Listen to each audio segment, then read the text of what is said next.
15 ਅਗਸਤ ਨੂੰ ਕਾਲਾ ਦਿਵਸ ਮਨਾਉਣ ਲਈ ਦਲ ਖਾਲਸਾ ਅਤੇ ਸ਼੍ਰੋਮਣੀ ਅਕਾਲੀ ਦਲ ਅੰਮ੍ਰਿਤਸਰ ਵੱਲੋਂ ਰੋਸ ਮਾਰਚ ਕੱਢਣ ਦਾ ਐਲਾਨ।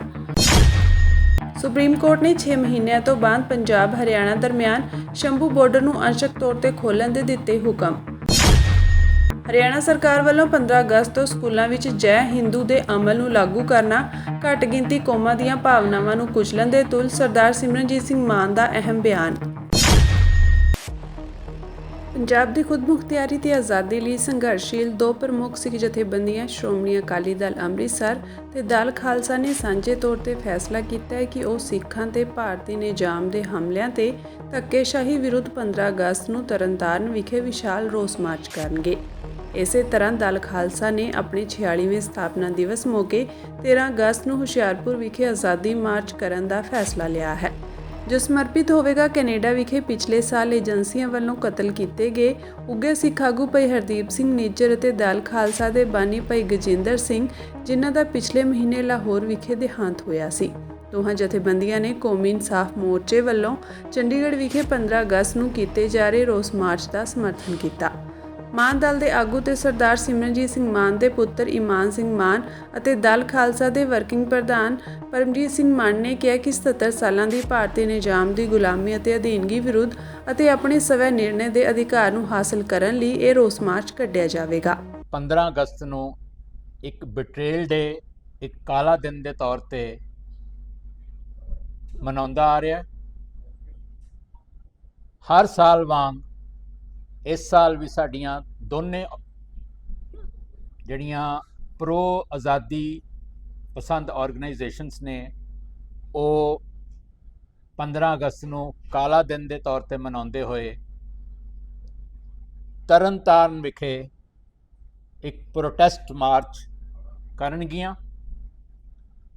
ਦੋਨਾਂ ਆਰਗੇਨਾਈਜੇਸ਼ਨਸ ਦੇ ਮੈਂਬਰ ਤਰਨਤਾਰਨ ਦੀਆਂ ਸੜਕਾਂ ਤੇ ਉਤਰ ਕੇ ਜਿੱਥੇ ਪਿਛਲੇ 77 ਸਾਲਾਂ ਤੋਂ ਜਿਹੜੀ ਪੰਜਾਬ ਤੇ ਸਿੱਖਾਂ ਦੇ ਗੱਲ ਹਿੰਦੂਤਵ ਦੀ ਗੁਲਾਮੀ ਪਈ ਹੈ, ਉਹਦੇ ਵਿਰੁੱਧ ਜਿਹੜੀਆਂ 77 ਈਅਰਸ ਦੀਆਂ 77 ਸਾਲਾਂ ਦੀਆਂ ਅਨਿਆਏ ਨੇ, ਬੇਇਨਸਾਫੀਆਂ ਨੇ, ਵਿਤਕਰੇ ਨੇ, ਉਹਦੇ ਵਿਰੁੱਧ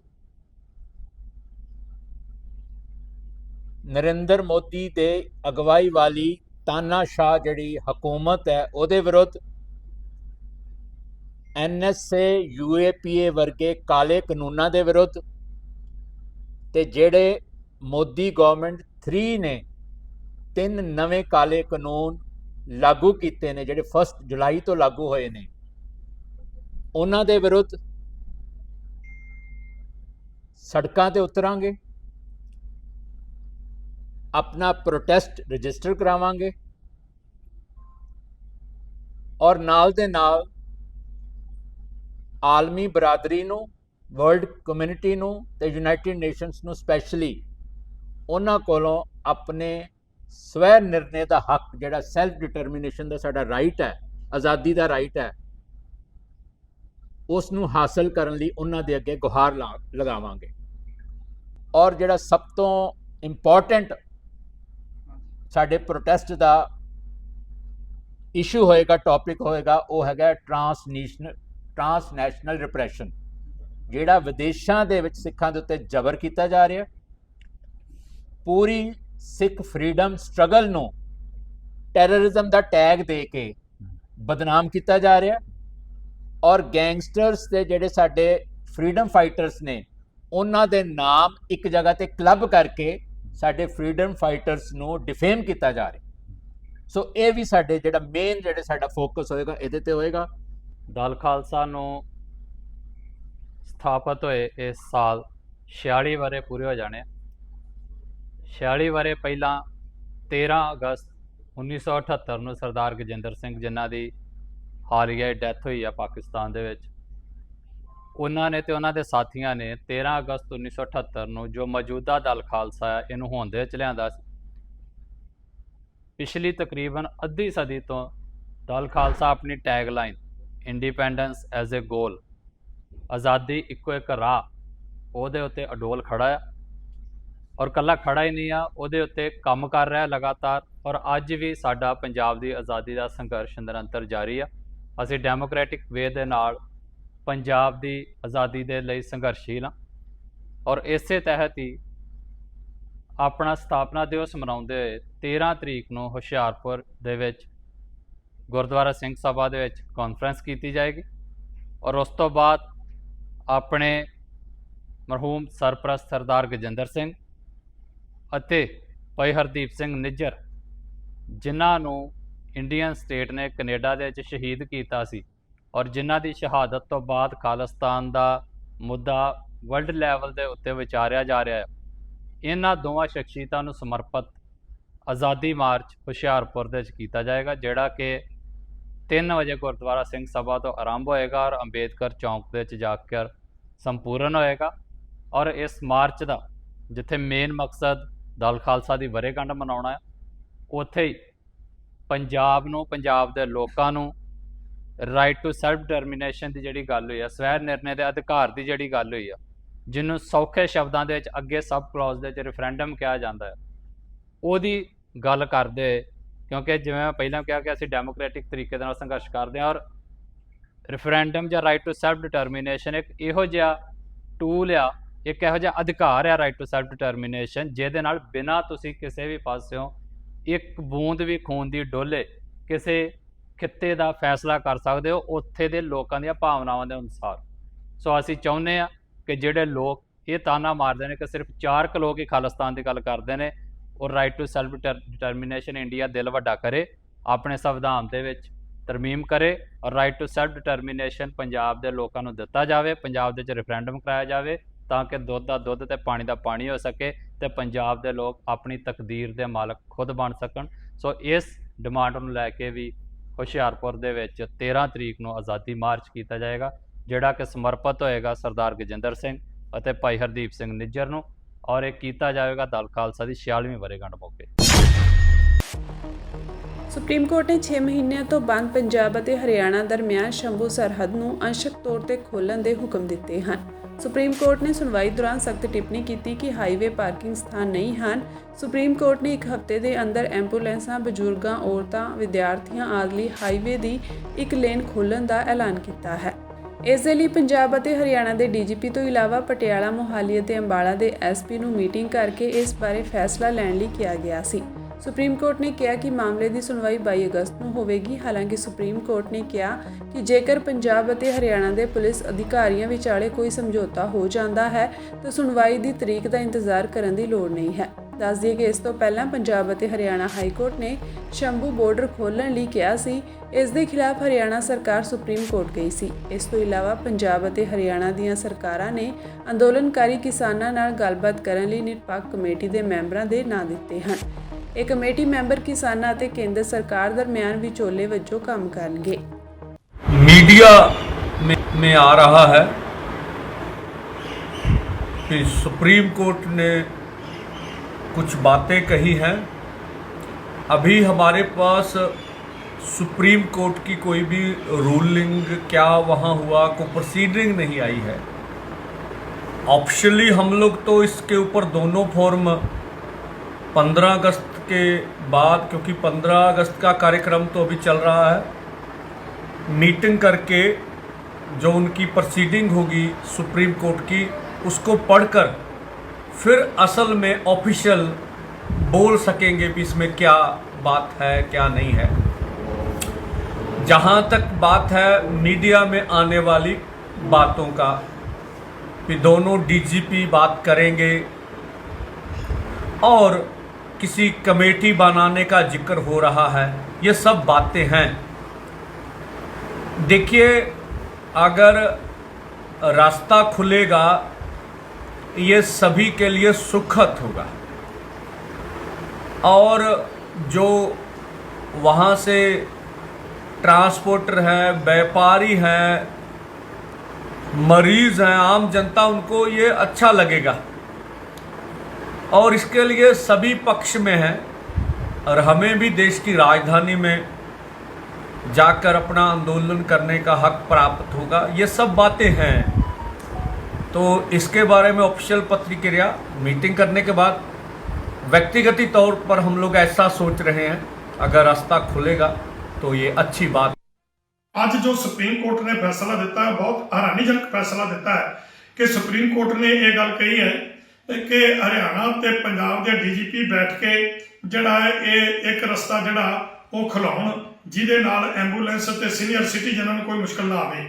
ਮੈਂ ਮਾਨਯੋਗ ਸੁਪਰੀਮ ਕੋਰਟ ਨੂੰ ਇਹ ਬੇਨਤੀ ਕਰਨੀ ਚਾਹੁੰਦਾ ਹਾਂ ਕਿ ਸੀਨੀਅਰ ਸਿਟੀਜ਼ਨ ਤੇ ਜਿਹੜੇ ਹੈਗੇ ਨੇ ਐਂਬੂਲੈਂਸਾਂ, ਉਹਨਾਂ ਵਾਸਤੇ ਤਾਂ ਤੁਸੀਂ ਰਸਤਾ ਖੋਲ੍ਹਣ ਲਈ ਕਹਿ ਦਿੱਤਾ। ਜਿਹੜੇ ਬਾਕੀ ਦੇਸ਼ ਦੇ ਲੋਕ ਨੇ ਉਹਨਾਂ ਨੇ ਕੀ ਮਾੜਾ ਕੀਤਾ ਹੈ? ਇਸ ਰਸਤੇ ਰੁਕਣ ਦੇ ਨਾਲ ਜਿਹੜਾ ਹੈ ਇਹ ਪੰਜਾਬ ਤੇ ਹਰਿਆਣੇ ਦੇ ਜਿਹੜੇ ਵਪਾਰੀ ਨੇ, ਉਹਨਾਂ ਦੇ ਜਿਹੜੇ NRI ਵੀਰ ਬਾਹਰ ਅੰਦਰ ਦਿੱਲੀੋਂ ਜਾ ਰਹੇ ਨੇ ਜਾਂ ਦਿੱਲੀ ਨੂੰ ਜਿਨ੍ਹਾਂ ਨੇ ਬਾਹਰ ਜਾਣਾ ਹੈ, ਉਹਨਾਂ ਨੂੰ ਕਿੰਨੀਆਂ ਮੁਸ਼ਕਲਾਂ ਆ ਰਹੀਆਂ ਨੇ। ਆਮ ਜਨਤਾ ਜਿਹੜੀ ਆ ਉਹ ਕਿੰਨੀਆਂ ਮੁਸ਼ਕਲਾਂ 'ਚ ਹੈ। ਇੱਥੋਂ ਤੱਕ ਕਿ ਸਕੂਲ ਕਾਲਜਾਂ ਦੇ ਬੱਚੇ ਜਿਹੜੇ ਉਹਨਾਂ ਨੂੰ ਮੁਸ਼ਕਲਾਂ ਆ ਰਹੀਆਂ ਨੇ। ਸੋ ਇਹ ਰਸਤਾ ਜਿਹੜਾ ਖੋਲ੍ਹਣ ਦੇ ਆਦੇਸ਼ ਕਰਨੇ ਚਾਹੀਦੇ ਸੀ, ਔਰ ਇਹ ਗੱਲ ਸਾਬਤ ਹੋ ਗਈ ਹੈ ਕਿ ਰਸਤਾ ਜਿਹੜਾ ਸੀ ਇਹ ਕਿਸਾਨਾਂ ਨੇ ਨਹੀਂ ਰੋਕੇ, ਇਹ ਹਰਿਆਣਾ ਸਰਕਾਰ ਨੇ ਰੋਕੇ ਸੀ, ਜਿਸ ਕਰਕੇ ਹਰਿਆਣਾ ਸਰਕਾਰ ਮਾਨਯੋਗ ਹਾਈ ਕੋਰਟ ਦੇ ਫੈਸਲੇ ਦੇ ਵਿਰੁੱਧ ਸੁਪਰੀਮ ਕੋਰਟ ਗਈ ਤੇ ਸੁਪਰੀਮ ਕੋਰਟ ਨੇ ਅੱਜ ਜਿਹੜਾ ਫੈਸਲਾ ਦਿੱਤਾ ਇਹ ਹੈਰਾਨੀਜਨਕ ਫੈਸਲਾ ਹੈ। ਤੇ ਮੈਂ ਮਾਨਯੋਗ ਸੁਪਰੀਮ ਕੋਰਟ ਨੂੰ ਅਪੀਲ ਕਰਨੀ ਚਾਹੁੰਦਾ ਕਿ ਇਹ ਤੇ ਮੁੜ ਵਿਚਾਰ ਕਰਕੇ ਤੇ ਇਹ ਰਸਤੇ ਜਿਹੜੇ ਆ ਇਹ ਖੋਲ੍ਹੇ ਜਾਣ, ਜਾਂ ਤਾਂ ਸੁਪਰੀਮ ਕੋਰਟ ਵਿੱਚ ਪੈ ਕੇ ਕੇਂਦਰ ਸਰਕਾਰ ਦੇ ਨਾਲ ਕਿਸਾਨਾਂ ਦੀਆਂ ਮੰਗਾਂ ਜਿਹੜੀਆਂ ਨੇ ਉਹਨਾਂ ਨੂੰ ਪੂਰਨ ਤੌਰ ਤੇ ਲਾਗੂ ਕਰਾਵੇ, ਜਾਂ ਫਿਰ ਇਹ ਰਸਤੇ ਜਿਹੜੇ ਨੇ ਖੁਲਾ ਕੇ ਤੇ ਸਾਨੂੰ ਦਿੱਲੀ ਜਾਣ ਦੀ ਜਿਹੜੀ ਆ ਉਹ ਰਸਤੇ ਜਿਹੜੇ ਆ ਉਹ ਕਲੀਅਰ ਕੀਤੇ ਜਾਣ। ਸੋ ਇਹ ਜਿਹੜਾ ਫੈਸਲਾ ਅੱਜ ਕੀਤਾ ਹੈ ਸੁਪਰੀਮ ਕੋਰਟ ਨੇ, ਇਹ ਤੇ ਸੁਪਰੀਮ ਕੋਰਟ ਨੂੰ ਮੁੜ ਵਿਚਾਰ ਕਰਨੀ ਚਾਹੀਦੀ ਹੈ। ਅੱਜ ਅਸੀਂ ਮੋਰਚੇ 'ਚ ਖਨੌਰੀ ਬਾਰਡਰ ਤੇ ਹਾਂ। ਖਨੌਰੀ ਬਾਰਡਰ ਦੇ ਉੱਤੇ ਜਿਸ ਤਰੀਕੇ ਦੇ ਨਾਲ ਲਗਾਤਾਰ ਪਿਛਲੇ ਕੁਝ ਦਿਨਾਂ ਤੋਂ ਸੰਗਤ ਦਾ ਆਉਣਾ ਜਾਣਾ ਵਧਿਆ ਹੈ, ਸੰਗਤ ਦੀ ਗਿਣਤੀ ਵਧਣੀ ਸ਼ੁਰੂ ਹੋਈ ਹੈ, ਉਹਨੂੰ ਮੱਦੇਨਜ਼ਰ ਰੱਖਦਿਆਂ ਇੱਥੇ ਸਾਡੇ ਗਿੱਦੜਵਾ ਬਲਾਕ ਦੇ ਪ੍ਰਧਾਨ ਜੀ ਬਾਬਾ ਗੋਰਾ ਜੀ ਵੱਲੋਂ ਸ਼ੁਰੂ ਕੀਤਾ ਗਿਆ ਇੱਥੇ ਇੱਕ ਲੰਗਰ ਹੋਰ ਨਵੀਂ ਜਗ੍ਹਾ ਦੇ ਉੱਤੇ, ਤਾਂ ਕਿ ਇੱਥੋਂ ਦੀਆਂ ਸੰਗਤਾਂ ਨੂੰ ਕਿਸੇ ਤਰ੍ਹਾਂ ਦੇ ਵੀ ਲੰਗਰ ਦੀ ਘਾਟ ਨਾ ਆਵੇ। ਕਿਉਂਕਿ ਜਿਵੇਂ ਜਿਵੇਂ ਪਿੰਡਾਂ ਤੋਂ ਲੰਗਰ ਆ ਰਿਹਾ ਸੀ, ਪਰ ਉਹ ਇਸ ਵੇਲੇ ਸੰਗਤ ਵਧਣ ਦੇ ਕਰਕੇ ਉਹਦੀਆਂ ਕੁਝ ਮਹਿਸੂਸ ਹੁੰਦਾ ਸੀਗਾ ਕਿ ਕਿਤੇ ਸੰਗਤ ਭੁੱਖੀ ਨਾ ਰਹੇ। ਉਸ ਗੱਲ ਨੂੰ ਧਿਆਨ ਦੇ ਵਿੱਚ ਰੱਖਦਿਆਂ ਬਲਾਕ ਗਿੱਦੜਵਾ ਨੇ ਥੋੜੇ ਸਮੇਂ ਦੇ ਵਿੱਚ 1 ਹਫ਼ਤੇ ਦਾ ਟਾਈਮ ਦਿੱਤਾ ਉਹਨਾਂ ਨੂੰ, ਇਹ ਰਸਤਾ ਖੁੱਲ ਸਕਦਾ ਹੈ। ਔਰ ਜਦੋਂ ਇਹ ਰਸਤਾ ਖੁੱਲਣਾ ਦੋਸਤੋ, ਇੱਕ ਪ੍ਰੋਗਰਾਮ ਬਣਾ ਕੇ ਦਿੱਲੀ ਜਾ ਕੇ ਅਸੀਂ ਆਪਦੀਆਂ ਮੰਗਾਂ, ਆਪਦੇ ਮੁੱਦੇ, ਆਪਦੇ ਮਸਲੇ ਸਰਕਾਰ ਕੋਲੇ ਰੱਖਣੇ ਨੇ। ਔਰ ਉਹ ਸਾਡੀ ਇਸ ਭਾਵਨਾ ਨੂੰ, ਜਿਹੜੀ ਭਾਵਨਾ ਨੂੰ ਲੈ ਕੇ ਤੁਸੀਂ ਤੁਰੇ ਸੀ, ਉਹਨੂੰ ਬੂਰ ਪੈਂਦਾ ਨਜ਼ਰ ਆ ਰਿਹਾ ਹੈ। ਮਾਨਯੋਗ ਸੁਪਰੀਮ ਕੋਰਟ ਨੇ ਕਿਹਾ ਕਿ ਭਾਈ ਇਹਨਾਂ ਨੂੰ ਰਸਤਾ ਖੋਲੇ ਸਰਕਾਰ, ਤਾਂ ਇਹਦਾ ਮਤਲਬ ਆਪਾਂ ਸਾਰਿਆਂ ਨੂੰ ਹੁਣ ਇਸ ਮੋਰਚੇ ਦੇ ਵਿੱਚ ਜਿਹੜਾ ਵੀ ਕੋਈ ਵਿਰਲਾ ਵਾਂਝਾ ਵੀਰ ਰਹਿੰਦਾ ਹੈ, ਉਹ ਫਟਾਫਟ ਉੱਥੇ ਪਹੁੰਚੋ। ਨਾਲ ਮੈਂ ਵੀ ਬੇਨਤੀ ਕਰਦੇ ਹਾਂ ਕਿ ਬਈ ਬਹੁਤ ਸੇਵਾ ਕਰ ਲਈ, ਆਸ ਪੜੋਸ ਦੇ ਇਲਾਕੇ ਦੇ ਲੋਕਾਂ ਨੇ ਬਹੁਤ ਸੇਵਾ ਕਰ ਲਈ ਹੈ। ਸ਼੍ਰੋਮਣੀ ਅਕਾਲੀ ਦਲ ਅੰਮ੍ਰਿਤਸਰ ਪ੍ਰਧਾਨ ਅਤੇ ਸੰਗਰੂਰ ਤੋਂ ਸੰਸਦ ਮੈਂਬਰ ਸਰਦਾਰ ਸਿਮਰਨਜੀਤ ਸਿੰਘ ਮਾਨ ਦਾ ਕਹਿਣਾ ਹੈ ਕਿ ਹਰਿਆਣਾ ਸਰਕਾਰ ਵੱਲੋਂ 15 ਅਗਸਤ ਤੋਂ ਸਕੂਲਾਂ ਵਿੱਚ ਜੈ ਹਿੰਦ ਦੇ ਅਮਲ ਨੂੰ ਲਾਗੂ ਕਰਨਾ ਘੱਟ ਗਿਣਤੀ ਕੌਮਾਂ ਦੀਆਂ ਭਾਵਨਾਵਾਂ ਨੂੰ ਕੁਚਲਣ ਦੇ ਬਰਾਬਰ ਹੈ। ਉਹਨਾਂ ਕਿਹਾ ਕਿ ਇੰਡੀਆ ਦਾ ਜਮਹੂਰੀਅਤ ਮੁਲਕ ਬਹੁ ਕੌਮਾਂ, ਬਹੁ ਭਾਸ਼ਾਵਾਂ, ਬਹੁ ਸੱਭਿਅਤਾ ਵਾਲਾ ਇੱਕ ਸਾਂਝਾ ਮੁਲਕ ਹੈ, ਜਿੱਥੇ ਕਿਸੇ ਵੀ ਕੌਮ ਜਾਂ ਧਰਮ ਦੀ ਰਵਾਇਤ ਨੂੰ ਸਾਰੀਆਂ ਕੌਮਾਂ ਧਰਮਾਂ ਉੱਤੇ ਜਬਰੀ ਨਹੀਂ ਠੋਸਿਆ ਜਾ ਸਕਦਾ। ਜੇਕਰ ਹੁਕਮਰਾਨ ਅਜਿਹਾ ਅਮਲ ਤਾਨਾਸ਼ਾਹੀ ਸੋਚ ਅਧੀਨ ਕਰਨਗੇ ਤਾਂ ਇੱਥੋਂ ਦੇ ਹਾਲਾਤ ਕਦੀ ਵੀ ਸੁਖਾਵੇਂ ਨਹੀਂ ਰਹਿ ਸਕਣਗੇ। ਉਹਨਾਂ ਹਰਿਆਣਾ ਸੂਬੇ ਵਿੱਚ ਮੁਨਸਵੀ ਸੋਚ ਅਧੀਨ ਉੱਥੇ ਵਸਣ ਵਾਲੀਆਂ ਸਭ ਕੌਮਾਂ ਦੇ ਸਕੂਲੀ ਵਿਦਿਆਰਥੀਆਂ ਉੱਤੇ ਸਕੂਲ ਵਿੱਚ ਇੱਕ ਦੂਸਰੇ ਨੂੰ ਜਬਰੀ ਜੈ ਹਿੰਦ ਕਹਿਣ ਦੇ ਕੀਤੇ ਜਾਣ ਵਾਲੇ ਹੁਕਮਾਂ ਨੂੰ ਫਿਰਕੂ ਅਤੇ ਨਫ਼ਰਤ ਵਧਾਉਣ ਵਾਲੇ ਕਰਾਰ ਦਿੱਤਾ ਹੈ ਅਤੇ ਉਹਨਾਂ ਨੇ ਇੱਥੋਂ ਦੇ ਮਾਹੌਲ ਨੂੰ ਗੰਦਲਾ ਕਰਨ ਸੰਬੰਧੀ ਖਬਰਦਾਰ ਵੀ ਕੀਤਾ ਹੈ। ਉਹਨਾਂ ਕਿਹਾ ਕਿ ਜੇਕਰ ਬਹੁਗਿਣਤੀ ਹਿੰਦੂ ਮੁਲਕ ਅਜਿਹੇ ਸਮੇਂ ਤੇ ਆਪਣੀ ਕਿਸੇ ਹਿੰਦੂਤਵ ਰਵਾਇਤ ਨੂੰ, ਜਿਵੇਂ ਜੈ ਹਿੰਦ ਕਹਿਣ ਵਾਲੀ ਗੱਲ ਹੈ, ਲਾਗੂ ਕਰਦਾ ਹੈ, ਤਾਂ ਜਿੱਥੇ ਕਿਤੇ ਵੀ ਸਿੱਖ ਬੱਚੇ ਸਕੂਲਾਂ ਕਾਲਜਾਂ ਵਿੱਚ ਪੜ੍ਹਦੇ ਹਨ ਤਾਂ ਉਹਨਾਂ ਨੂੰ ਵੀ ਬਿਨਾਂ ਕਿਸੇ ਡਰ ਭੈ ਤੇ ਆਜ਼ਾਦੀ ਤੋਂ ਆਪਣੀ ਰਵਾਇਤ ਅਨੁਸਾਰ ਵਾਹਿਗੁਰੂ ਜੀ ਕਾ ਖਾਲਸਾ ਵਾਹਿਗੁਰੂ ਜੀ ਕੀ ਫਤਿਹ ਬੁਲਾਉਣ ਦੀ ਇਜਾਜ਼ਤ ਹੋਣੀ ਚਾਹੀਦੀ ਹੈ। ਅਸੀਂ ਉਮੀਦ ਕਰਦੇ ਹਾਂ ਕਿ ਹਰਿਆਣਾ ਸਰਕਾਰ ਆਪਣੇ ਵੱਲੋਂ ਕੀਤੇ ਗਏ ਉਪਰੋਕਤ ਫਿਰਕੂ ਹੁਕਮਾਂ ਨੂੰ ਜਾਂ ਤਾਂ ਤੁਰੰਤ ਵਾਪਸ ਲੈ ਲਵੇਗੀ ਜਾਂ ਫਿਰ ਸਿੱਖ ਕੌਮ ਨੂੰ ਵੀ ਆਪਣੇ ਕੌਮੀ ਰਵਾਇਤ ਅਨੁਸਾਰ ਵਾਹਿਗੁਰੂ ਜੀ ਕਾ ਖਾਲਸਾ ਵਾਹਿਗੁਰੂ ਜੀ ਕੀ ਫਤਿਹ ਬੁਲਾਉਣ ਦੀ ਇਜਾਜ਼ਤ ਦੇ ਦੇਵੇਗੀ। ਅਜਿਹੇ ਅਮਲ ਕਰਕੇ ਹੀ ਬਰਾਬਰਤਾ ਤੇ ਨਿਰਪੱਖਤਾ ਦੇ ਅਮਲਾਂ ਨੂੰ ਉਜਾਗਰ ਕੀਤਾ ਜਾ ਸਕਦਾ ਹੈ। ਦਿੱਲੀ ਆਬਕਾਰੀ ਨੀਤੀ ਮਾਮਲੇ ਵਿੱਚ ਮੁੱਖ ਮੰਤਰੀ ਅਰਵਿੰਦ ਕੇਜਰੀਵਾਲ ਨੇ ਇੱਕ ਵਾਰ ਫਿਰ ਸੁਪਰੀਮ ਕੋਰਟ ਦਾ ਦਰਵਾਜ਼ਾ ਖੜਕਾਇਆ ਹੈ। ਇਸ ਵਾਰ ਉਹਨਾਂ ਨੇ ਦਿੱਲੀ ਹਾਈ ਕੋਰਟ ਦੇ ਉਸ ਫੈਸਲੇ ਨੂੰ ਚੁਣੌਤੀ ਦਿੱਤੀ ਹੈ ਜਿਸ ਵਿੱਚ ਹਾਈ ਕੋਰਟ ਨੇ CBI ਵੱਲੋਂ ਉਹਨਾਂ ਦੀ ਗ੍ਰਿਫਤਾਰੀ ਰੱਦ ਕਰਨ ਤੋਂ ਇਨਕਾਰ ਕਰ ਦਿੱਤਾ ਸੀ। ਕੇਜਰੀਵਾਲ ਨੇ ਸੁਪਰੀਮ ਕੋਰਟ ਤੋਂ ਉਹਨਾਂ ਨੂੰ ਜ਼ਮਾਨਤ ਦੇਣ ਦੀ ਮੰਗ ਕੀਤੀ ਹੈ। ਦੱਸ ਦਈਏ ਕਿ ਕੇਜਰੀਵਾਲ ਨੂੰ ED ਮਾਮਲੇ ਵਿੱਚ ਸੁਪਰੀਮ ਕੋਰਟ ਤੋਂ ਪਹਿਲਾਂ ਹੀ ਅੰਤਰਿਮ ਜ਼ਮਾਨਤ ਮਿਲ ਚੁੱਕੀ ਹੈ। ਸੀਨੀਅਰ ਵਕੀਲ ਅਭਿਸ਼ੇਕ ਮਨੂ ਸਿੰਘਵੀ ਅਤੇ ਵਿਕਰਮ ਚੌਧਰੀ ਨੇ ਕੇਸ ਦੀ ਤੁਰੰਤ ਸੂਚੀ ਬਣਾਉਣ ਦੀ ਬੇਨਤੀ ਕੀਤੀ ਹੈ। ਸਿੰਘਵੀ ਨੇ ਕਿਹਾ ਕਿ ਇਸ ਨੂੰ ਕੱਲ੍ਹ ਹੀ ਸੂਚੀਬੱਧ ਕੀਤਾ ਜਾਣਾ ਚਾਹੀਦਾ ਹੈ। ਇਸ ਤੇ CJI ਨੇ ਭਰੋਸਾ ਦਿੱਤਾ ਹੈ ਕਿ ਮੈਨੂੰ ਈਮੇਲ ਭੇਜੋ ਅਤੇ ਯਕੀਨੀ ਤੌਰ ਤੇ ਇਸ ਤੇ ਗੌਰ ਕੀਤੀ ਜਾਵੇਗੀ। ਸ਼੍ਰੀ ਅਕਾਲ ਤਖਤ ਸਾਹਿਬ ਦੇ ਜਥੇਦਾਰ ਸਿੰਘ ਸਾਹਿਬ ਗਿਆਨੀ ਰਘਬੀਰ ਸਿੰਘ ਨੇ ਪੰਥ ਪ੍ਰਵਾਨਿਤ ਸਿੱਖ ਰਹਿਤ ਮਰਿਆਦਾ ਮੁਤਾਬਕ ਨਿਸ਼ਾਨ ਸਾਹਿਬ ਦੇ ਪੁਸ਼ਾਕੇ ਦੇ ਰੰਗ ਠੀਕ ਕਰਨ ਦੇ ਸਬੰਧ ਵਿੱਚ ਉਹਨਾਂ ਦੇ ਹਵਾਲੇ ਨਾਲ ਫੈਲਾਈਆਂ ਜਾ ਰਹੀਆਂ ਗੁੰਮਰਾਹਕੁਨ ਖਬਰਾਂ ਦਾ ਖੰਡਨ ਕੀਤਾ ਹੈ। ਸ਼੍ਰੀ ਅਕਾਲ ਤਖਤ ਸਾਹਿਬ ਸਕੱਤਰੇਤ ਵੱਲੋਂ ਜਾਰੀ ਲਿਖਤੀ ਬਿਆਨ ਵਿੱਚ ਸਿੰਘ ਸਾਹਿਬ ਗਿਆਨੀ ਰਘਬੀਰ ਸਿੰਘ ਨੇ ਦੱਸਿਆ ਹੈ ਕਿ ਲੰਘੇ ਦਿਨੀ ਇੰਗਲੈਂਡ ਦੌਰੇ ਦੌਰਾਨ ਉਹਨਾਂ ਨੂੰ ਕੁਝ ਸਿੰਘ ਮਿਲੇ ਸਨ ਜਿਨ੍ਹਾਂ ਨੇ ਨਿਸ਼ਾਨ ਸਾਹਿਬ ਦੇ ਪੁਸ਼ਾਕੇ ਦੇ ਰੰਗ ਸੰਬੰਧੀ ਸਵਾਲ ਕੀਤੇ। ਇਸ ਦੇ ਸਬੰਧ ਵਿੱਚ ਸਿੰਘ ਸਾਹਿਬ ਗਿਆਨੀ ਰਘਬੀਰ ਸਿੰਘ ਨੇ ਉਹਨਾਂ ਸਿੰਘਾਂ ਨੂੰ ਦੱਸਿਆ ਸੀ ਕਿ ਨਿਸ਼ਾਨ ਸਾਹਿਬ ਦੇ ਪੁਸ਼ਾਕੇ ਦਾ ਰੰਗ ਬਦਲਣ ਸੰਬੰਧੀ 5 ਸਿੰਘ ਸਹਿਬਾਨਾਂ ਨੇ ਨਵਾਂ ਜਾਂ ਕੋਈ ਵੱਖਰਾ ਫੈਸਲਾ ਨਹੀਂ ਕੀਤਾ, ਬਲਕਿ 1936 ਦੀ ਪੰਥ ਪ੍ਰਵਾਨਿਤ ਸਿੱਖ ਰਹਿਤ ਮਰਿਆਦਾ ਵਿੱਚ ਲਿਖਿਆ ਹੈ ਕਿ ਨਿਸ਼ਾਨ ਸਾਹਿਬ ਦੇ ਪੁਸ਼ਾਕੇ ਬਸੰਤੀ ਜਾਂ ਸੁਰਮਈ ਰੰਗ ਦੇ ਹੋਣੇ ਚਾਹੀਦੇ ਹਨ।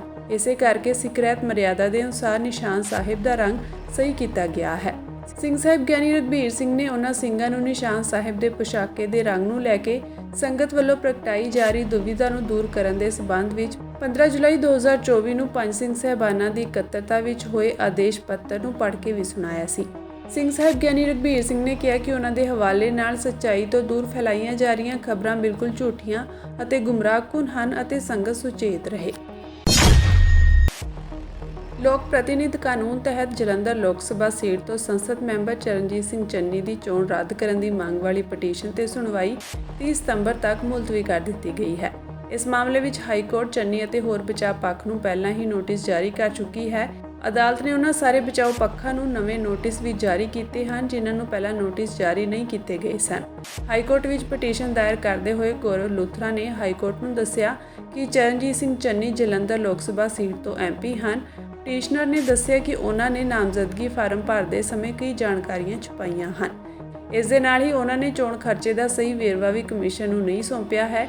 ਚੋਣਾਂ ਦੌਰਾਨ ਇੱਕ ਹੋਟਲ ਵਿੱਚ 24 ਘੰਟੇ ਖਾਣੇ ਦਾ ਪ੍ਰਬੰਧ ਸੀ, ਪਰ ਉਹਨਾਂ ਨੇ ਚੋਣ ਪ੍ਰਚਾਰ ਦੇ ਵੇਰਵੇ ਵਿੱਚ ਇਸ ਦਾ ਖਰਚਾ ਨਹੀਂ ਦੱਸਿਆ। ਉਹ ਰੋਜ਼ਾਨਾ 10-15 ਜਨਤਕ ਮੀਟਿੰਗਾਂ ਕਰਦੇ ਸਨ, ਪਰ ਇਸ ਦੌਰਾਨ ਉਹਨਾਂ ਨੇ ਮੁਹਿੰਮ ਦੇ ਵੇਰਵਿਆਂ ਵਿੱਚ ਇੱਕ ਵੀ ਵਾਹਨ ਦਾ ਖਰਚਾ ਨਹੀਂ ਦਿੱਤਾ।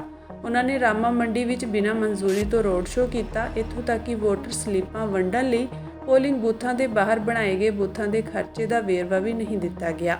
ਅਜਿਹੇ ਵਿੱਚ ਸਪਸ਼ਟ ਹੋ ਜਾਂਦਾ ਹੈ ਕਿ ਚੰਨੀ ਨੇ ਚੋਣ ਜਿੱਤਣ ਲਈ ਭ੍ਰਿਸ਼ਟ ਸਾਧਨਾਂ ਦੀ ਵਰਤੋਂ ਕੀਤੀ ਅਤੇ ਇਸ ਲਈ ਲੋਕ ਪ੍ਰਤੀਨਿਧ ਕਾਨੂੰਨ ਤਹਿਤ ਉਹਨਾਂ ਦੀ ਚੋਣ ਰੱਦ ਹੋਣੀ ਚਾਹੀਦੀ ਹੈ। ਪਟੀਸ਼ਨਕਰਤਾ ਨੇ ਇਸ ਸੰਬੰਧੀ ਚੋਣ ਕਮਿਸ਼ਨ ਨੂੰ ਵੀ ਸ਼ਿਕਾਇਤ ਕੀਤੀ ਸੀ, ਪਰ ਕੋਈ ਫਾਇਦਾ ਨਹੀਂ ਹੋਇਆ। ਅਜਿਹੇ ਵਿੱਚ ਹੁਣ ਪਟੀਸ਼ਨਕਰਤਾ ਨੂੰ ਚੋਣ ਪਟੀਸ਼ਨ ਰਾਹੀਂ ਹਾਈ ਕੋਰਟ ਦੀ ਸ਼ਰਨ ਲੈਣੀ ਪੈ ਰਹੀ ਹੈ। CBSE ਦੀ ਭਰਤੀ ਲਈ ਇਮਤਿਹਾਨ ਵਿੱਚ ਕੜੇ ਲਾਉਣ ਦੀ ਸ਼੍ਰੋਮਣੀ ਕਮੇਟੀ ਪ੍ਰਧਾਨ ਨੇ ਨਿੰਦਾ ਕੀਤੀ ਹੈ। ਸ਼੍ਰੋਮਣੀ ਗੁਰਦੁਆਰਾ ਪ੍ਰਬੰਧਕ ਕਮੇਟੀ ਦੇ ਪ੍ਰਧਾਨ ਐਡਵੋਕੇਟ ਹਰਜਿੰਦਰ ਸਿੰਘ ਧਾਮੀ ਨੇ CBSE ਦੇ ਸਹਾਇਕ ਸਕੱਤਰ ਦੀ ਭਰਤੀ ਲਈ ਅੱਜ ਕਰਵਾਏ ਗਏ ਇਮਤਿਹਾਨ ਦੌਰਾਨ ਚੰਡੀਗੜ੍ਹ ਦੇ ਸੈਕਟਰ 7 ਸਥਿਤ KBDAV ਸਕੂਲ ਵਿਖੇ ਬਣੇ ਕੇਂਦਰ ਵਿਖੇ ਸਿੱਖ ਉਮੀਦਵਾਰਾਂ ਦੇ ਕੜੇ ਲਾਉਣ ਦੀ ਹਰਕਤ ਦੀ ਸਖਤ ਸ਼ਬਦਾਂ ਵਿੱਚ ਨਿੰਦਾ ਕੀਤੀ ਹੈ। ਐਡਵੋਕੇਟ ਧਾਮੀ ਨੇ ਚੰਡੀਗੜ੍ਹ ਦੇ ਡਿਪਟੀ ਕਮਿਸ਼ਨਰ ਨੂੰ ਪ੍ਰਸ਼ਾਸਨਿਕ ਮੁਖੀ ਹੋਣ ਦੇ ਨਾਤੇ CBSE ਦੇ ਅਧਿਕਾਰੀ ਦੇ ਅਹੁਦੇ ਲਈ ਭਰਤੀ ਪ੍ਰੀਖਿਆ ਵਿੱਚ ਸਿੱਖਾਂ ਦੀ ਧਾਰਮਿਕ ਭਾਵਨਾਵਾਂ ਨੂੰ ਸੱਟ ਮਾਰਨ ਵਾਲੇ ਦੋਸ਼ੀ ਅਧਿਕਾਰੀਆਂ ਦੇ ਖਿਲਾਫ ਸਖਤ ਕਾਰਵਾਈ ਕਰਨ ਲਈ ਆਖਿਆ। ਉਹਨਾਂ ਕਿਹਾ ਕਿ ਇਹ ਇਮਤਿਹਾਨ ਦੇਣਗੇ ਉਮੀਦਵਾਰਾਂ ਵੱਲੋਂ ਜਾਣਕਾਰੀ ਦਿੱਤੀ ਗਈ ਹੈ ਕਿ ਕੇਂਦਰ ਵਿੱਚ ਦਾਖਲੇ ਤੋਂ ਪਹਿਲਾਂ ਮੌਕੇ ਉੱਤੇ ਮੌਜੂਦ ਅਧਿਕਾਰੀਆਂ ਵੱਲੋਂ ਕੜੇ ਲਾਉਣ ਦੀ ਇਤਰਾਜ਼ਯੋਗ ਕਾਰਵਾਈ ਕੀਤੀ ਗਈ ਹੈ, ਜੋ ਧਾਰਮਿਕ ਆਜ਼ਾਦੀ ਦੇ ਹੱਕ ਦੀ ਉਲੰਘਣਾ ਹੈ। ਕੜਾ ਸਿੱਖਾਂ ਦੇ 5 ਕਕਾਰਾਂ ਦਾ ਹਿੱਸਾ ਹੈ, ਜਿਸ ਨੂੰ ਉਤਾਰਨ ਲਈ ਮਜਬੂਰ ਕਰਨਾ ਸਿੱਖ ਭਾਵਨਾਵਾਂ ਨੂੰ ਸੱਟ ਮਾਰਨ ਵਾਲੀ ਘਟਨਾ ਹੈ। ਉਹਨਾਂ ਕਹਿ ਕੇ ਅਜਿਹੀਆਂ ਘਟਨਾਵਾਂ ਅੱਗੇ ਵੀ ਸਾਹਮਣੇ ਆਈਆਂ ਹਨ ਅਤੇ ਸਿੱਖ ਸੰਸਥਾ ਸ਼੍ਰੋਮਣੀ ਕਮੇਟੀ ਵੱਲੋਂ ਹਮੇਸ਼ਾ ਹੀ ਇਹਨਾਂ ਮਾਮਲਿਆਂ ਦੀ ਪੈਰਵਾਈ ਕੀਤੀ ਗਈ ਹੈ। ਪਰ ਸਰਕਾਰਾਂ ਮੁਕਾਬਲਾ ਇਮਤਿਹਾਨਾਂ ਦੌਰਾਨ ਸਾਰੇ ਧਰਮਾਂ ਖਾਸ ਕਰ ਸਿੱਖਾਂ ਦੇ ਧਾਰਮਿਕ ਸਰੋਕਾਰਾਂ ਤੇ ਅਕੀਦਿਆਂ ਪ੍ਰਤੀ ਸੰਜੀਦਾ ਨਜ਼ਰ ਨਹੀਂ ਆਉਂਦੀਆਂ। ਐਡਵੋਕੇਟ ਧਾਮੀ ਨੇ ਸਰਕਾਰਾਂ ਅਤੇ ਮੁਕਾਬਲਾ ਇਮਤਿਹਾਨ ਕਰਵਾਉਣ ਵਾਲੀਆਂ ਏਜੰਸੀਆਂ, ਕਮਿਸ਼ਨਾਂ ਤੇ ਬੋਰਡਾਂ ਨੂੰ ਸਿੱਖ ਕਾਰਾਂ ਪ੍ਰਤੀ ਸੰਜੀਦਾ ਪਹੁੰਚ ਅਪਣਾ ਕੇ ਅਜਿਹੇ ਵਰਤਾਰੇ ਨੂੰ ਠੱਲ ਪਾਉਣ ਦੀ ਗੱਲ ਆਖੀ। ਉਹਨਾਂ ਕਿਹਾ ਕਿ ਚੰਡੀਗੜ੍ਹ ਨਾਲ ਸੰਬੰਧਿਤ ਇਸ ਮਾਮਲੇ ਦੀ ਸਮੁੱਚੀ ਜਾਣਕਾਰੀ ਹਾਸਲ ਕਰਨ ਲਈ ਸ਼੍ਰੋਮਣੀ ਕਮੇਟੀ ਦੇ ਅਧਿਕਾਰੀਆਂ ਨੂੰ ਨਿਰਦੇਸ਼ ਦੇ ਦਿੱਤੇ ਗਏ ਹਨ ਅਤੇ ਰਿਪੋਰਟ ਪ੍ਰਾਪਤ ਹੋਣ ਉੱਤੇ ਢੁਕਵੀਂ ਕਾਰਵਾਈ ਅੱਗੇ ਵਧਾਈ ਜਾਵੇਗੀ।